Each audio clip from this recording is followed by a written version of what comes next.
ఓ మనిషిని చంపాలంటే కత్తితో పొడవనక్కర్లేదు, తుపాకీతో కాల్చనక్కర్లేదు. వాళ్ళ మెదడును మన ఆధీనంలోకి తీసుకుంటే చాలు, వాళ్లే వెళ్ళి నదిలో దూకేస్తారు. సైకాలజీలో దీన్ని కోయర్సివ్ కంట్రోల్ లేదా మైండ్ హైజాకింగ్ అంటారు. సరిగ్గా పిఠాపురం పంచాయతీరాజ్ ఏఈ తిల్లపూడి నూకరాజు కుటుంబం విషయంలో ఇదే జరిగింది. సమాజంలో క్లాస్ 1 హోదా ఉన్న ఓ గెస్టెడ్ ఆఫీసర్, చదువుకున్న ఆయన కూతురు, కుటుంబం మొత్తం ఓ రైఫిల్ షూటర్ సాదిక్ ఖాన్ చేతిలో ఎలా బందీ అయ్యారు? ఈ కేసు కేవలం ఓ ఆత్మహత్య ప్రేరణ కాదు.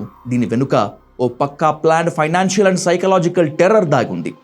ఈ కేసులో పోలీసులు సైతం తలలు పట్టుకుంటున్న ఆ 9 ప్రశ్నల వెనుక ఉన్న లోతైన చీకటి కోణాలను డీటెయిల్గా చూద్దాం.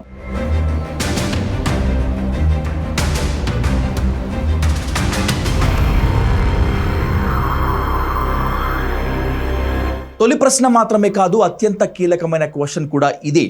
ఏఈ నూకరాజు వంటి ఒక ఉన్నతాధికారి పోలీసులను ఎందుకు ఆశ్రయించలేదు? ఇక్కడే మనం సాదిక్ ఖాన్ సాగించిన డిజిటల్ టెర్రరిజం గురించి మాట్లాడుకోవాలి. సౌజన్య రాసిన లేఖల ప్రకారం సాదిక్ ఆమె ఫోన్ను పూర్తిగా ట్రాప్ చేశాడు. అంటే ఆ ఇంట్లో ఎవరితో మాట్లాడుతున్నారు, ఏం చాటింగ్ చేసుకుంటున్నారు, పోలీసులకు సమాచారం ఇస్తున్నారా లేదా అనేది సాదిక్ తన ఫోన్లోనే కూర్చొని లైవ్గా ట్రాక్ చేసేవాడు. మీరు పోలీస్ స్టేషన్ మెట్లెక్కితే మీ మనవడు కార్తికేయ రెడ్డి శవం డ్రైనేజ్లో తేలుతుంది అని బెదిరించాడు. ఓ ప్రభుత్వ అధికారి కంటే ఓ తాతగా నూకరాజు తన మనవడి ప్రాణం కోసం భయపడ్డాడు. సాదిక్ సృష్టించిన ఆ డిజిటల్ జైలు నుంచి బయటపడలేక పోలీసులకు చెప్తే ఎక్కడ తన కుటుంబం రోడ్డున పడుతుందోననే సామాజిక భయం వాళ్లను నిర్వీర్యం చేసింది.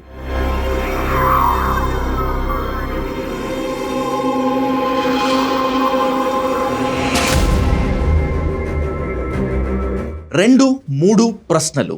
ఏఈ కుమార్తెపై చేయి చేసుకునే ధైర్యం సాదిక్కు ఎలా వచ్చింది? కేవలం షూటింగ్ కోచ్గా వచ్చిన వాడు ఆ కుటుంబాన్ని ఎలా లొంగదీసుకున్నాడు? ఇది ఒక్క రోజులో జరిగింది కాదు. సాదిక్ ఓ పక్కా సెక్టారియన్ ప్రిడేటర్. మొదట నూకరాజు మనవడికి కోచ్గా చేరి ఆ ఇంట్లో ఉన్న బలహీనతలను గమనించాడు. నూకరాజు అల్లుడు జగదీష్ రెడ్డి, కుమార్తె సౌజన్యల మధ్య ఉన్న చిన్నపాటి మనస్పర్ధలను లేదా సౌజన్యకు సంబంధించిన కొన్ని ప్రైవేట్ విషయాలను సాదిక్ దొంగతనంగా సేకరించాడు. ఆ ప్రైవేట్ డేటాను వాడుకుని బ్లాక్మెయిలింగ్ స్టార్ట్ చేశాడు. సమాజంలో గౌరవంగా బతికే కుటుంబం కాబట్టి ఆ విషయాలు బయటకు వస్తే తట్టుకోలేరని సాదిక్కు తెలుసు. అందుకే మెల్లమెల్లగా బెదిరిస్తూ ఆ ఇంటి ఏటీఎం కార్డులు, ఎస్బీఐ లాకర్ కీస్, నూకరాజు ఆస్తి పత్రాలు అన్నింటినీ తన వశం చేసుకున్నాడు. అంటే ఆ ఇంట్లో వాళ్ళు బందీలుగా బతికారు. సంపాదన అంతా సాదిక్ అకౌంట్కి వెళ్ళిపోయింది. ఇక ఈ కేసులో లీగల్గా అత్యంత భయంకరమైన కోణం నూకరాజు అల్లుడు జగదీష్ రెడ్డి మరణం. ఆయన గత నెల జూలై 2వ తేదీన చనిపోయాడు. అప్పట్లో గుండెపోటు అనుకున్నారు. కానీ సౌజన్య లేఖలో రాసిన కొన్ని వాక్యాలు గనక చదివితే ఒళ్ళు గగురుపాటు గురవుతుంది. నా భర్త జగదీష్ రెడ్డికి సాదిక్ ఏదో మందు ఇచ్చి చంపేశాడు అని ఆమె రాసుకొచ్చింది. ఇక్కడ 4, 5, 6వ ప్రశ్నలు పుట్టుకొస్తున్నాయి. సాదిక్ ఏఈ అల్లుడిని స్లో పాయిజన్ ఇచ్చి హత్య చేశాడా? ఒకవేళ గనక అదే నిజమైతే జూలైలోనే ఆ విషయాన్ని నూకరాజు కుటుంబం ఎందుకు దాచింది? ఎందుకంటే జగదీష్ రెడ్డిని చంపిన తర్వాత సాదిక్ ఆ కుటుంబాన్ని మరింతగా తీవ్రంగా బెదిరించాడనే చెప్పాలి. మీ అల్లుడిని ఎలా చంపానో చూశారుగా, నోరెత్తితే మీ మనవడిని, మిమ్మల్ని కూడా ఇలాగే లేపేస్తా అని నూకరాజును బ్లాక్మెయిల్ చేశాడు. భర్తను కోల్పోయిన బాధలో ఉన్న సౌజన్యను, కొడుకును కాపాడుకోవాలనే భయంలో ఉన్న నూకరాజును సాదిక్ పూర్తిగా తన కంట్రోల్లోకి తీసుకున్నాడు.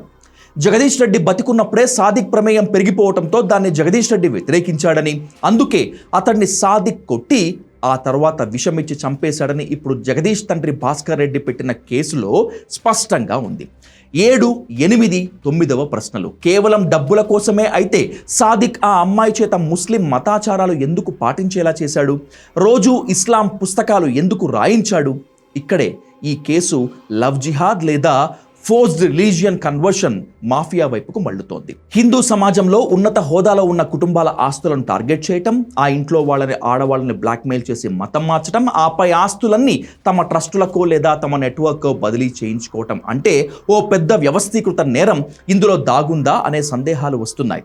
ఏఈ నూకరాజు సంపాదించిన కోట్లాది రూపాయల ఆస్తిని లీగల్గా తన పేరు మీదకు ట్రాన్స్ఫర్ చేయించుకోవడానికే సౌజన్యను మతం మార్చాలని సాదిక్ ఒత్తిడి తీసుకొచ్చాడు.